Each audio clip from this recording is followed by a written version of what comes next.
ദക്ഷിണ ഗാസയിലെ ഖാൻ യൂണിസിലുള്ള നാസർ ആശുപത്രിക്ക് നേരെയുണ്ടായ ഇസ്രായേൽ ആക്രമണം ആഗോളതലത്തിൽ വലിയ ആശങ്കകൾക്ക് വഴിയൊരുക്കിയിട്ടുണ്ട്.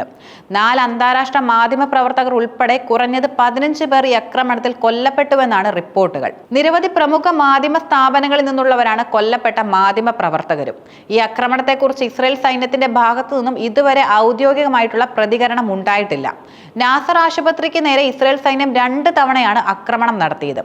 ആദ്യ ആക്രമണം നടന്നതിന് ശേഷം രക്ഷാപ്രവർത്തകർ സ്ഥലത്തെത്തിയപ്പോഴാണ് രണ്ടാമത്തെ ആക്രമണം ഉണ്ടായതെന്ന് ഹമാസിന്റെ സിവിൽ ഡിഫൻസും അറിയിച്ചു.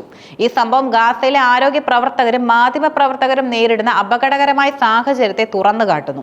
ആക്രമണത്തിന്റെ ദൃശ്യങ്ങൾ പകർത്തിയ ഒരു വീഡിയോയിൽ രക്ഷാപ്രവർത്തനങ്ങൾ നടക്കുന്നതിനിടെ രക്തം പുരണ്ട വസ്ത്രങ്ങൾ ഉയർത്തി കാണിച്ചും ഒരു ഡോക്ടർ മാധ്യമ പ്രവർത്തകരോട് സംസാരിക്കുന്നതും അതിനിടെ മറ്റൊരു ആക്രമണം ഉണ്ടാകുന്നതും കാണാം. ഈ ദൃശ്യങ്ങൾ ഗാസയിലെ സാഹചര്യം എത്രത്തോളം ഭയാനകമാണെന്ന് വ്യക്തമാക്കുന്നു. യുദ്ധമേഖലയിൽ സാധാരണക്കാർക്ക് ചികിത്സ നൽകുന്ന ആശുപത്രികളെയും യുദ്ധം റിപ്പോർട്ട് ചെയ്യാൻ എത്തുന്ന മാധ്യമ പ്രവർത്തകരെയും ലക്ഷ്യമിട്ടുകൊണ്ടുള്ള ആക്രമണങ്ങൾ അന്താരാഷ്ട്ര നിയമങ്ങളുടെ ഗുരുതരമായ ലംഘനമാണ്.